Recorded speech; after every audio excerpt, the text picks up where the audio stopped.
देख रहे हैं दिव्य हिमाचल टीवी और आपके साथ मैं हूं कविता सिंह। पेश आज का न्यूज बुलेटिन। बंदिशों को लेकर हिमाचल के लिए कल बड़ा दिन, सीएम ने बुलाई उच्च स्तरीय बैठक। फील्ड में सेवाएं देगा स्वास्थ्य विभाग का 60% स्टाफ, जहां ज्यादा मरीज वहां तैनाती। बढ़ते संक्रमण पर चौकन्नी हुई सरकार, कोविड मरीजों के लिए बढ़ाए जाएंगे 5000 बेड। चंबा में 500 मीटर गहरी खाई में गिरी कार, 3 युवकों की दर्दनाक मौत। पूर्व मुख्यमंत्री वीरभद्र सिंह की सेहत में आया सुधार, अस्पताल से जल्द मिलेगी छुट्टी। चैत्र नवरात्र के छठे दिन मंदिरों में नहीं दिखी भीड़, श्री नैना देवी में कोरोना के नाश को सतचंडी महायज्ञ। हजारों युवाओं ने दी जेईई सिविल की लिखित परीक्षा, प्रदेश भर में भरे जाएंगे 24 पद। तूफान और ओलों ने तबाह की नकदी फसलें, गेहूं को भी व्यापक नुकसान। बारिश और बर्फबारी से 9 डिग्री सेल्सियस तक लुढ़का पारा, अटल टनल पर्यटकों के लिए बंद। और अब खबरें विस्तार से। कोरोना संक्रमण के बढ़ते प्रभाव को देखते हुए जयराम सरकार अब अलर्ट मोड पर है। जिलों के हालात क्या हैं, इस पर खुद मुख्यमंत्री फील्ड में जाकर जानकारी जुटा रहे हैं। अब आगे क्या करना है, इसके लिए कल शिमला में उच्च स्तरीय बैठक बुलाई गई है। देखें विशेष रिपोर्ट।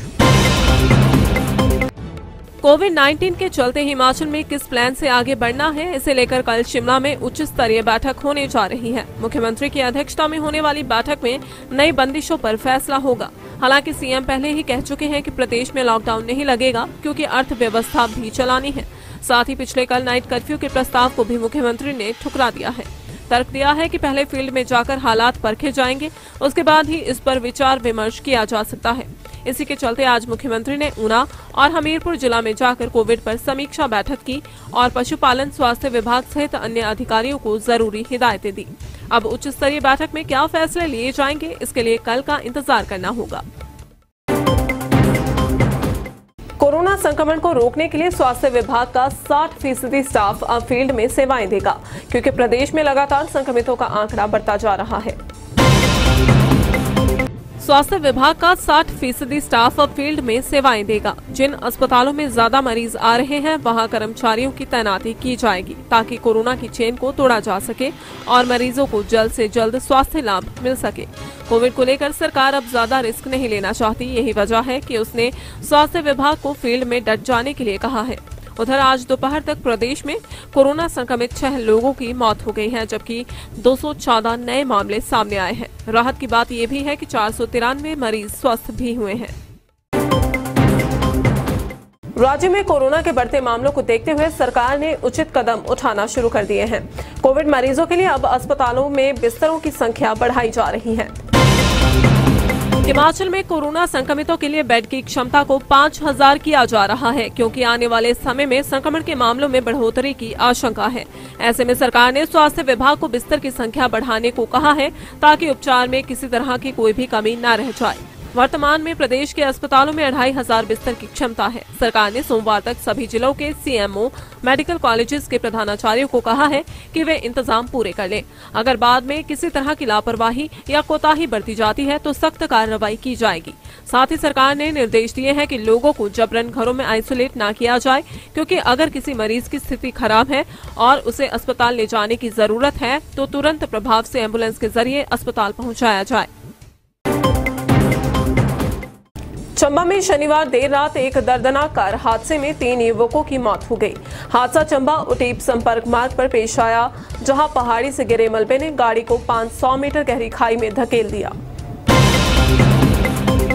चंबा से शनिवार देर रात कार में सवार होकर उटीप के लिए निकले 3 नौजवान हादसे का शिकार हो गए।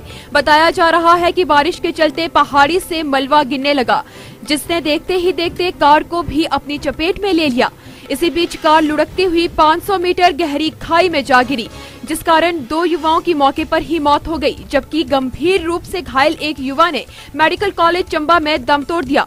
मृतकों की पहचान कुशल गांव भरैनी और नवीन व अक्षय कुमार गांव कुम्हारका के तौर पर हुई है।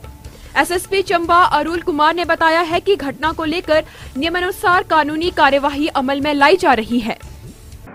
कल रात चंबा उटीप मार्ग पर एक गाड़ी जो थी ऑल्टो गाड़ी, मतलब FP02C0372, यहाँ से 3 लड़के सवार होकर जा रहे थे अपने घर की तरफ अपना काम काज करने के बाद। उनका नाम थे कुशल, अक्षय और नवीन, जो कि भरैनी गांव के और उटीप के रहने वाले थे। और उसी मार्ग पर एक लैंडस्लाइड जो हो रहा था बीच में, उसकी वजह से वो शायद मतलब जो है कहीं गिर गए नीचे, और वो लैंडस्लाइड की वजह से उनकी गाड़ी जो है नीचे गिर गई, जिनकी उनकी मौके पर ही मौत। हिमाचल प्रदेश कांग्रेस के लिए एक अच्छी खबर है।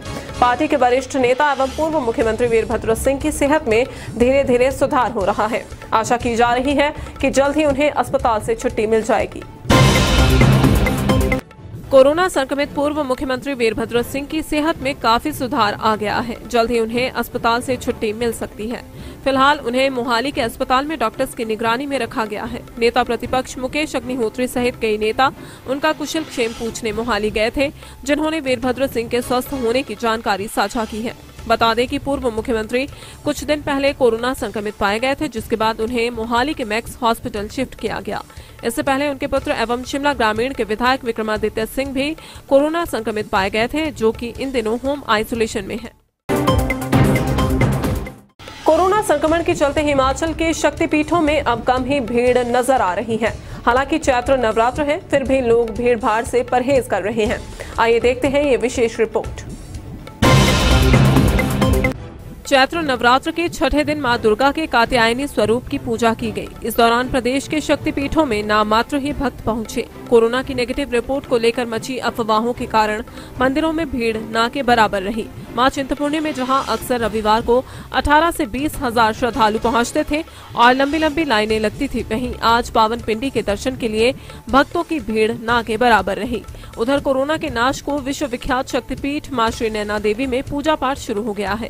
मंदिर में कोरोना महामारी के निवारण के लिए सतचंडी महायज्ञ का आयोजन किया जा रहा है। इसमें मां दुर्गा सप्तशती के पाठ, दुर्गा जप, शिव जप, गणेश वंदना और भैरव जप हो रहा है, ताकि कोरोना से निपटने के लिए महामाई भक्तों को शक्ति प्रदान करे। जेईई सिविल के 24 पद भरने के लिए रविवार को प्रदेश के सभी जिला मुख्यालयों पर लिखित परीक्षा हुई, जिसमें हजारों युवाओं ने भाग्य आजमाया। इस दौरान कोविड नियमों का भी पूरा पालन किया गया। हिमाचल प्रदेश कर्मचारी चयन आयोग हमीरपुर द्वारा रविवार को जूनियर इंजीनियर सिविल की लिखित परीक्षा का आयोजन किया गया। परीक्षा प्रदेश के सभी जिला मुख्यालय पर आयोजित हुई। पोस्ट कोड 882 के तहत कुल 24 पद भरने के लिए 5,965 अभ्यर्थियों को कॉल लेटर जारी किए गए थे। बात अगर हमीरपुर की करें तो राजकीय वरिष्ठ माध्यमिक पाठशाला बाल हमीरपुर में 300 अभ्यर्थियों को रोल नंबर जारी किए गए थे, जिनमें से 204 युवाओं ने परीक्षा दी। इस दौरान कोविड नियमों का पूरा ध्यान रखा गया और मास्क के साथ ही अभ्यर्थियों को परीक्षा हॉल में बैठने दिया गया। सिविल के लिए परीक्षा दी गई, जिसमें अलॉटेड अभ्यर्थी थे 300 और उसमें से 204 अपीयर हुए और 96 जो है वो अनुपस्थित रहे। उसका पूरा ध्यान रखा गया। गेट पे सैनिटाइजर लगा हुआ था, थर्मल स्कैनिंग हुई और रूम से हॉल से उनमें भी सैनिटाइजेशन की गई थी उनके बैठने से पहले। हिमाचल की तपती धरती पर आसमान से बरसी बूंदों ने बहार ला दी है। हालांकि तूफान और ओलावृष्टि ने गेहूं की फसल को नष्ट कर दिया है, लेकिन सब्जियों के लिए बारिश संजीवनी साबित हुई है। देखें ये रिपोर्ट। लंबे समय से सूखे की मार झेल रहे किसानों बागवानों को बारिश ने राहत की सांस लेने का मौका तो दिया है, मगर तूफान और ओलों ने दिक्कत भी बढ़ाई है। प्रदेश के ऊपरी क्षेत्रों में तूफान और ओलावृष्टि से कई फलदार पौधों से फसल झड़ गई है, जबकि मटर और टमाटर को भी खासा नुकसान पहुंचा है। हालांकि सब्जियों सहित अन्य फलदार फसलों के लिए ये बारिश वरदान मानी जा रही है। वहीं खेतों में कटाई के लिए तैयार गेहूं की खड़ी फसल को भी काफी नुकसान पहुंचा है। दूसरी तरफ बारिश का सबसे ज्यादा फायदा जल शक्ति विभाग को हुआ है, क्योंकि सूखे के कगार पर पहुंच चुके जल स्रोतों को बारिश से कुछ हद तक रिचार्ज होने का मौका मिल गया है। हिमाचल में बारिश और बर्फबारी से तापमान 9 डिग्री सेल्सियस तक लुढ़क गया है। इसी के साथ दिन में पड़ रही तेज गर्मी से भी जनता को राहत मिली है। अब आने वाले दिनों में कैसा रहेगा मौसम, देखिए आज की वेदर रिपोर्ट। प्रदेश में कल से मौसम साफ रहेगा। विभाग ने पूर्वानुमान लगाया है कि 20 से 30 अप्रैल तक प्रदेश के अधिकांश क्षेत्रों में बारिश होगी, जबकि पहाड़ों पर बर्फबारी की संभावना है। पिछले 24 घंटों के दौरान गोंदला, हंसा, कोठी में ताजा हिमपात दर्ज किया गया है, जबकि राज्य के ज्यादातर इलाकों में बारिश भी हुई है। सबसे ज्यादा बारिश मनाली में रिकॉर्ड हुई है। यहाँ पर 49 मिलीमीटर बारिश दर्ज की गई है। बारिश और बर्फबारी से अधिकतम तापमान 9 डिग्री सेल्सियस कम दर्ज किया गया है। उधर बर्फबारी के चलते मनाली लेह मार्ग एक बार फिर से वाहनों की आवाजाही के लिए बंद हो गया है। बारालाचा दर्रे पर 5 फुट बर्फ की ऊंची दीवार खड़ी हो गई है। इसके अलावा अटल टनल के दोनों ओर ताजा हिमपात से सड़क पर फिसलन बढ़ गई है, जिसके चलते रविवार को पर्यटकों की आवाजाही के लिए सुरंग बंद रखी गई। और अब चलते चलते लाहौल स्पीति के गोंदला गांव में गिरा बर्फ का पहाड़, चंद्रा नदी का बहाव रुका। रानीताल में टकराई 3 कारें, हादसे में 3 महिलाओं सहित 1 बच्ची जख्मी। टैक्स माफ नहीं किया तो करेंगे आत्मदाह, आर पार की लड़ाई को तैयार निजी बस ऑपरेटर। और केंद्रीय विश्वविद्यालय के लिए जमीन देने को तैयार हिमुडा, देहरा में है 300 बीघा भूमि। चलिए आज के बुलेटिन में बस इतना ही। प्रदेश भर की अहम खबरों के लिए जुड़े रहिए दिव्य हिमाचल टीवी के साथ।